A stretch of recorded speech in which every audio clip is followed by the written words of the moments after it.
राधिका जी कहाँ चली गई?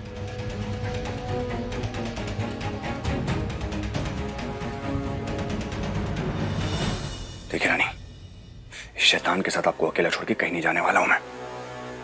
ये क्या कहती हैं आप? चिरकुट बुड़बक सब कुछ चाहिए। थोड़ा सा मैं आपकी बात को समझ रहा हूं, आप प्लीज थोड़ा सा मेरी बात को समझिए। सुनिए, अब जब हम साथ में ही लड़ रहे हैं तो पीछे का सब कुछ भुला सकते हैं का? सॉरी। मैं जानता हूं कि आपने जो कुछ भी किया है हम सब के लिए किया है, परिवार के लिए किया है, लेकिन प्रॉब्लम सिर्फ इस बात की है कि आपने मुझसे चीजें छुपाई। भूलने की कोशिश जरूर कर सकता हूं मैं, थोड़ा टाइम चाहिए। आप एक बात बताइए हमसे डॉक्टर साहब, अगर ये सब कुछ हम आपको बताते तो आप हमें करने देते का? अब आपका गुस्सा तो आप भी जानते हैं।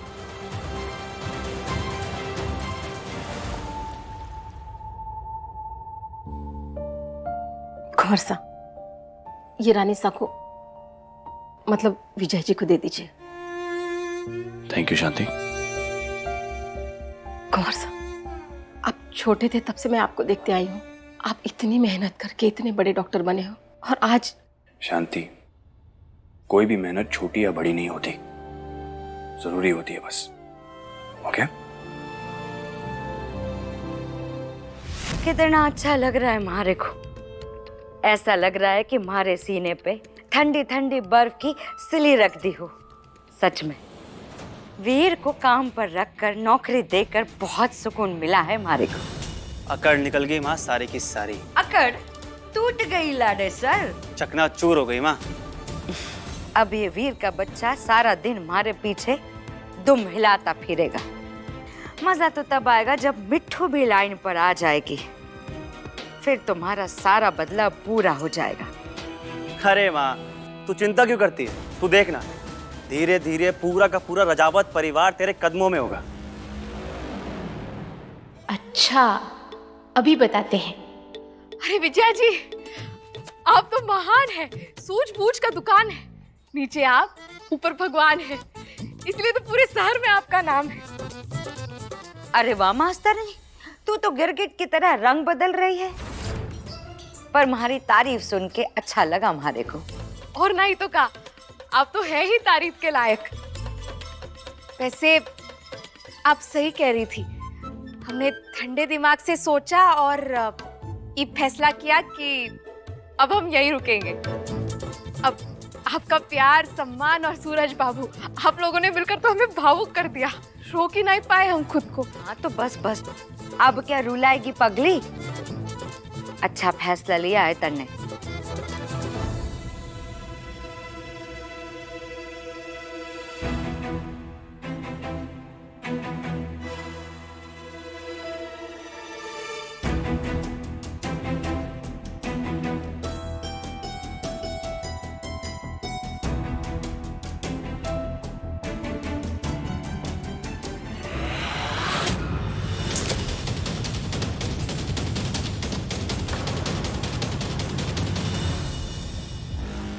अपनी कलाकारी झाड़ने से पहले घर की मालकिन को एक बार पूछना चाहिए कि नहीं कि चाय में इलायची डालूं या नहीं डालूं। घर में पड़ी है तो इसका मतलब कुछ भी डाल दोगे। ऐसे तो कल तू जहर मिला के भी हमारे को पिला देगा।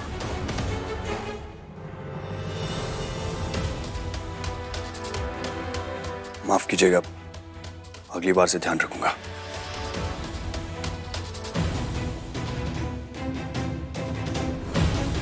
विजया, हम पर हुआ हर जुल्म हम सह लेंगे, परंतु डॉक्टर साहब की बेइज्जती करके तुम अपनी कब्र खोदती हो।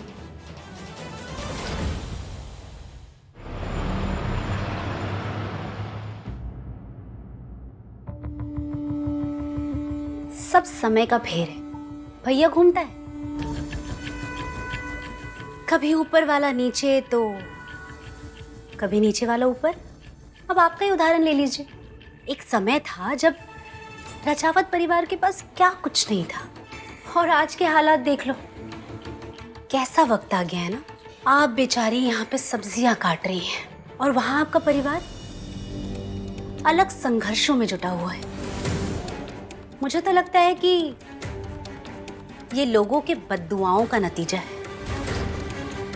सही कहा ना मैंने? सही कहा, सही कहा कि समय का पहिया गोल होता है। वो जहाँ से घूमना शुरू करता है ना चंपा, वहीं पर आके रुकता है। हम जानते हैं कि हमारी फैमिली अपने घर से बाहर है, मगर वो दिन दूर नहीं जब वो अपने घर वापस आ जाएंगे, उसी ओहदे और उसी इज्जत के साथ। इतना कॉन्फिडेंस? क्यों ना? जानती हो ना हमारी भाभी सा को, एक बार वो कोई चीज ठान ले तो जब तक उनको मिल नहीं जाती ना, उन्हें चैन नहीं आता। आई थिंक तुम्हारे साथ भी कुछ ऐसा ही किया था ना? भूल गई? देख लेना, अपना सब कुछ वो वापस पाकर ही रहेंगी। सपने देखने का हक सभी को होता है। आप भी देखिए, मेरे सपनों को तो मैं जी रही हूं।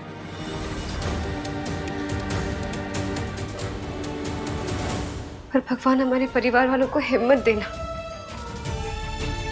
और उन्हें जल्द से जल्द अपने घर वापस ले आना। राजमाता, वीर कहीं मिल नहीं रहा है। आपने देखा उसे? नहीं तो कितनी बार उसे फोन लगा चुके हैं, फोन भी नहीं उठा रहा है। हमें बहुत चिंता हो रही है। राजेश्वरी अब बहुत ही जल्द घबरा जाती है। देखना, वीर का वापस फोन जरूर आएगा। शायद किसी काम में उलझ गया होगा, अब खामखा टेंशन ले रही है। अब तो आप समझ गई होंगी दादी साहब कि मेरा वहां जाकर रानी की मदद करना क्यों जरूरी है।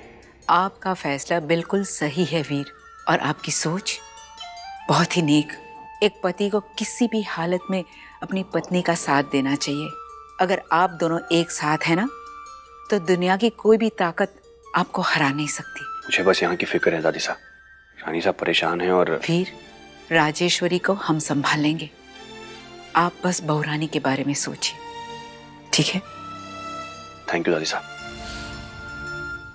माफ कीजिए राजेश्वरी, हम फिलहाल आपको ये नहीं बता सकते कि वीर कहाँ है, क्योंकि अगर आपको पता चल गया ना तो आप खामखा गुस्सा हो जाएगी। आशीर्वाद दीजिए माता रानी कि वीर और बहुरानी जो कुछ भी करने जा रहे हैं ना, उसमें उनको सफलता मिले।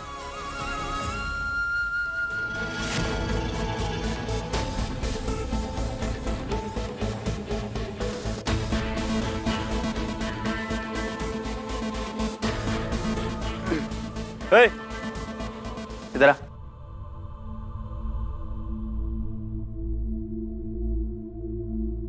जी। कहा था ना, महंगा पड़ेगा। आज हम दो हैं और आज तेरे भाड़े के गुंडे भी नहीं हैं। सोच ले, अभी भी लड़ना चाहता है? अब जा, एक गिलास पानी लेके आ। जा। ठीक है।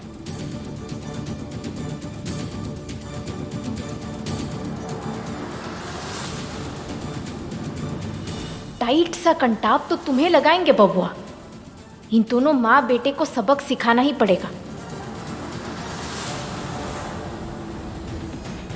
इन जैसे लोगों के साथ ऐसे टाइट रहना पड़ता है, वरना ये लोग सर पे चढ़ जाते हैं, है ना? वैसे आप चाहे जो भी कहे, अब आपको शायद पुराने कुंवर सा नौकर लगते हैं, लेकिन हमारे नजर में तो हीरो है एकदम। हाँ? क्या? ये कब हुआ? कब हुआ माने? अब आप चाहे जो भी कहिए, अपने परिवार के लिए इतनी बड़ी कुर्बानी देना ये कोनो छोटी बात थोड़ी ना है। दाद तो देनी पड़ेगी। हाँ तो क्या हो गया? वो तो मैंने भी बहुत कुछ किया है। मैंने भी अपनी माँ के लिए पेंटिंग बनाई थी और उसके लिए अमेरिका से एयरबड्स मंगवाए थे। माफ कीजिएगा, परंतु उन्हीं के पैसे से उनको तोहफा देना ये कोई बड़ी बात थोड़ी ना है। अरे आप तो बिल्कुल ही मुरझा गए। अब खैर, आपको हीरो बनना है क्या? हाँ राधिका जी, कोई तरीका है क्या? आप जो कहेंगी वो मैं करूंगा, पक्का। अच्छा तो हम क्या कहते हैं, आज आप अपनी अम्मा के लिए खाना बनाएंगे। अगर आज आप खाना बना लिए ना तो हम मान जाएंगे कि आप हीरो है। सारा खाना मैं बनाऊंगा, ठीक है? मैं खाना बनाऊंगा, खाना मैं ही बनाऊंगा। कच्चू स्पेशल? हाँ, बनाना आता है मुझे, वो मेन कोर्स और वो स्नैक्स में और मीठे में रसमलाई और वो सब, पान सुपारी सब आता है। ठीक है। लेकिन राधिका जी, मुझे तो खाना बनाना। क्या हुआ, खाना बनाने नहीं आता का?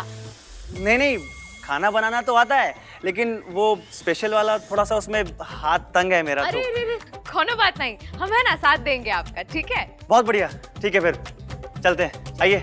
चलिए। तुम दोनों माँ बेटे को तुम्हारे ही कर्मों का स्वाद ना चखा दिया ना तो हमारा नाम भी रानी नहीं।